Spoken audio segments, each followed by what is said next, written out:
One day I just woke up and my legs were like tingly, kind of like when your legs fall asleep, like that feeling. And I thought that I was just tired and like my body was worn down because I've been sick for so long, and then it wasn't going away, it was only getting worse.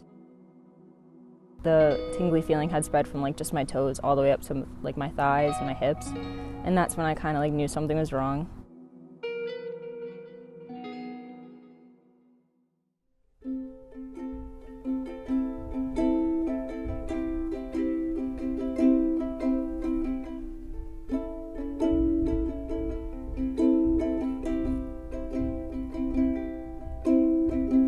I'm Samantha Moran. I'm a junior and I'm on the field hockey team.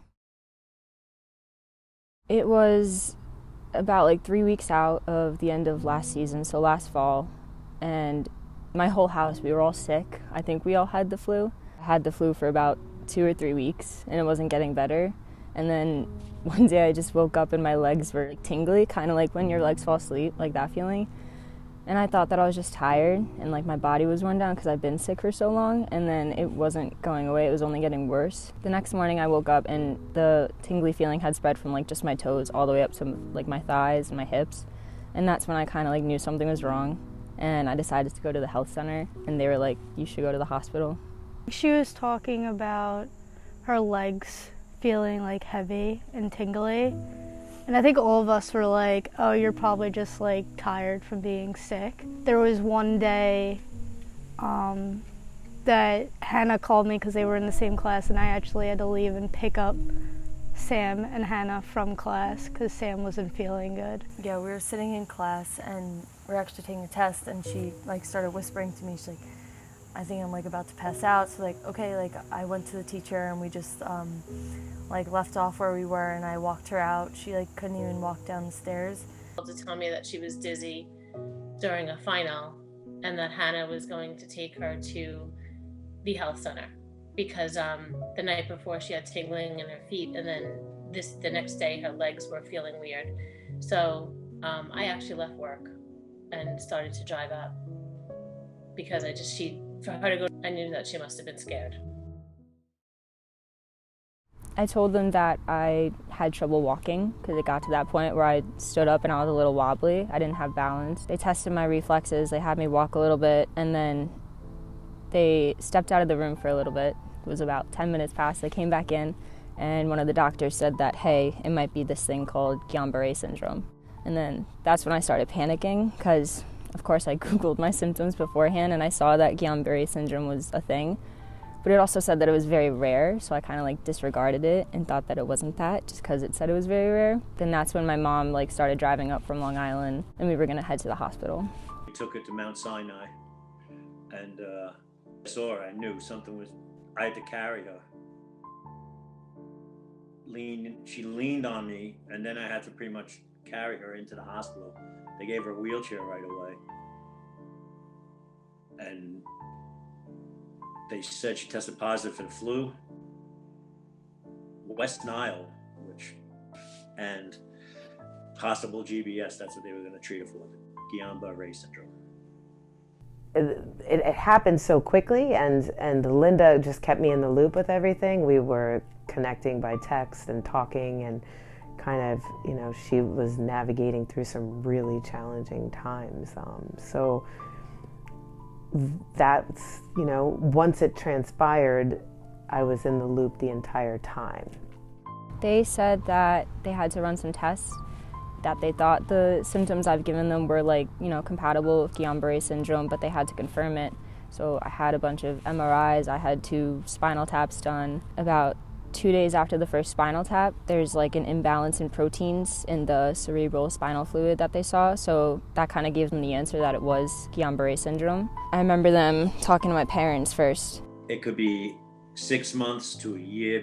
And we didn't find out later until full recovery just meant just being able to walk without assistance. And then they came in to talk to me, and they told me that it was a condition that was only going to get worse at first, so try not to panic and try not to be scared about it because I was going to get worse before I got better. It's hard. It's gut-wrenching when you don't have answers for her and you're not able to help. And The doctors did not. So nobody knew. As soon as I couldn't walk, all I could think about was things that I wanted to do that now I can't. I remember I was telling my parents I wanted to go hiking, I wanted to go snowboarding, because it was during winter break. I had all these plans to go hang out with my friends and do things outside, and instead I spent it in a hospital room for 2 months. When we got to the hospital, it was just my legs, and I could still walk, but I was very wobbly. But 2 days later, I couldn't walk at all. They tried to get me up out of the bed in the emergency room to have me walk, and I stood up, and I remember I took 2 steps, and then I just, my legs gave out. And I didn't feel it. I didn't know what happened. I just was looking up, and there was doctors around me on the and I was on the floor. I could have no clue of what was about to come ahead of me.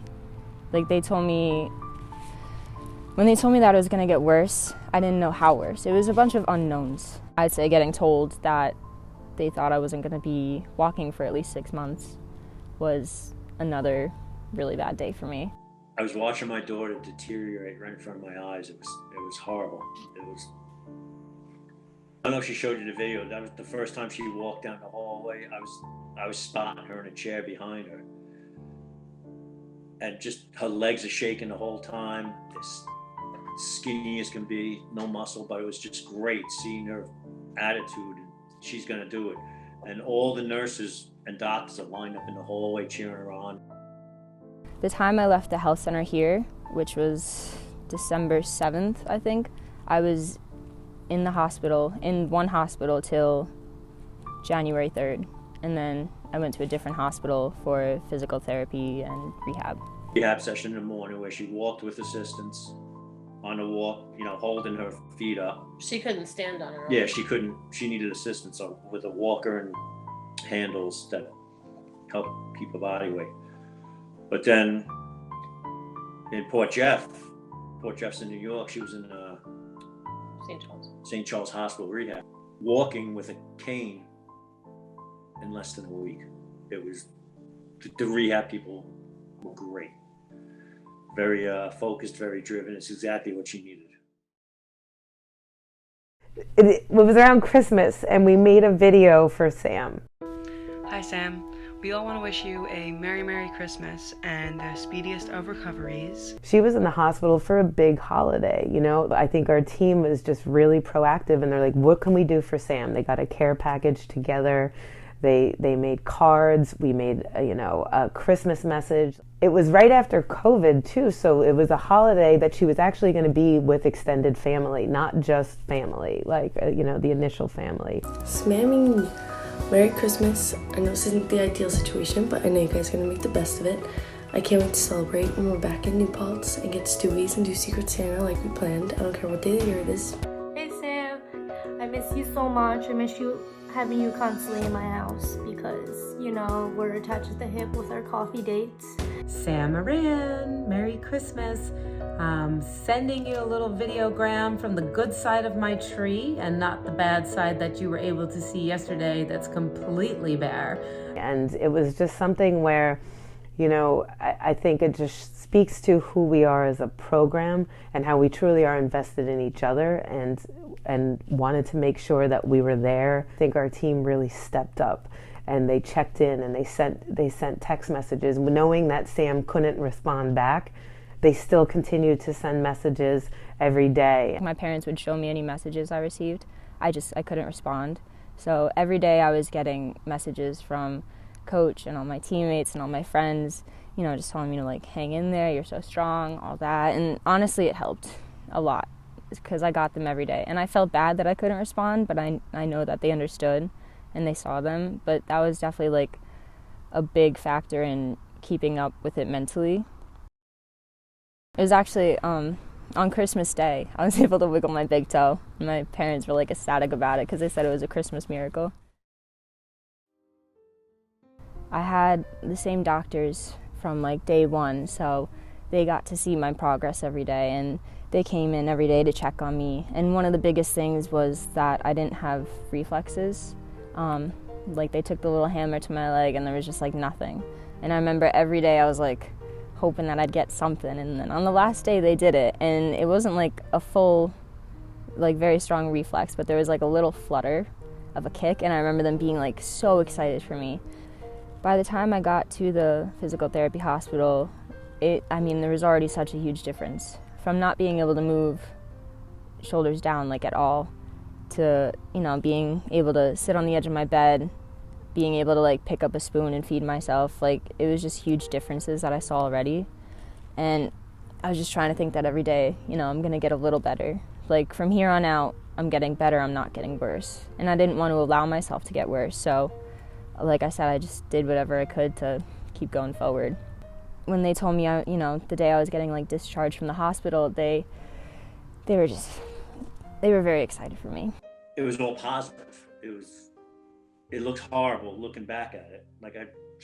But it's all positive. It led to this, so everything worked good. Everything worked out for a reason. It was January 26th, probably about like 11:30. The doctors came in with my dad. They packed up all my stuff. They walked me down to the car, and I left with a cane. And I used that cane for about 3 days. It was really exciting, actually, because like a couple days before, like she came to me and she just like didn't know what to do because she was obviously really hesitant, and just like it's scary thinking about where she was at one point, but then like she wants her life to go on and be back where she was last fall, just playing. And so we talked, and then she went to all the meetings, and then she came to the first practice, and she just like remembered that that's where she wants to be. We just kind of like let things go day by day, and we just talked about process, like where she was at, what she's doing, like what the doctors think that her timeline was. Like, I never wanted to put any pressure on her because she went through a traumatic experience. As a coach, I wanted to stay in the moment with Sam, and every milestone that she hit, whether it was running for 5 minutes to 7 minutes to 10 minutes, we celebrated, we got excited about. And because those were huge, like after not being able to walk or have sensation in any of your lower extremities, like that was huge. And I think just kind of taking it day by day, moment by moment, was just kind of the approach that Sam and I had. I didn't know how the season was going to play out. I didn't think I was going to start. I thought I was going to like ease back into it, which I guess I did a little bit over the summer. I played summer league, but that's just for fun. That's not like real SUNY competition. So as soon as I got back on this field during preseason, it was amazing. Yeah, I don't even think she's at the same level. I think she's really just like excelled way farther than like she would have thought, anyone would have thought. And that's considering too, she didn't even have like a spring season. Like, we all played too, and she just jumped right back in. She has starting position. She holds down our defense, and it does just make everyone want to work harder, because it's like, if she can go through that and still just be like, give 110% and just be so successful, like our whole team just admires her for that. She smiles before the game, and if they have a tough game and they lost, or she didn't have the best game, give her a hug, say, Sam, think about where you were 6-7 months ago, and you're doing great. This is, miles ahead of where you thought you'd be. So just take it for what it's worth. It is unbelievable. I mean, that's why I feel like Sam's a miracle, like I think there's few far in between when you see someone really come out on top of something that was taken away from you. When they said Sam Moran from Manorville, and she did a wave, it was very emotional. It still is. A junior from Manorville, New York, number 17, Sam Moran. It's just like motivating to see that, and then coming from what happened to her, especially because we were through it the whole time, like from when she first got sick to like her playing now, it like really sticks with you, and like you can't take anything for like granted. Yeah, absolutely. Right. Yeah, no, I think so. I think that Sam because she didn't want to. I think it's good for her to finally feel comfortable talking about what happened. But I also think getting it out there and letting other people know what she went through, and that you're able to fight it, to fight off anything that you're going through.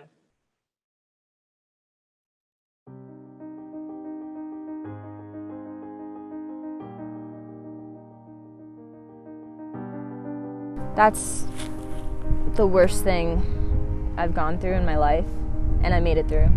So I mean, it definitely has a little bit of a mental factor. Like, anything that gets thrown at me now, it'll be tough, but I can get through it. I think it made me stronger mentally. In the spring semester, when I picked up the stick for the first time, I couldn't hold that squat. I couldn't hold that position. You have to be low to hit the ball. You have to hold kind of like a squat position, and I couldn't do that. I feel like I'm doing that more, and I'll watch film and I look at myself and I'm in good positions, and it's another thing that I look back on and I'm like, wow, I couldn't do that. I didn't know where I was going to be, especially if you asked me right after I got out of the hospital. If you asked me if I was playing, I wouldn't have known. And I was proud of myself. I thought about it a lot, just the past month during season, of how proud I am of myself, even if I'm not where I was last year. It's insane. I don't talking about it. I don't even know what to say. I got better.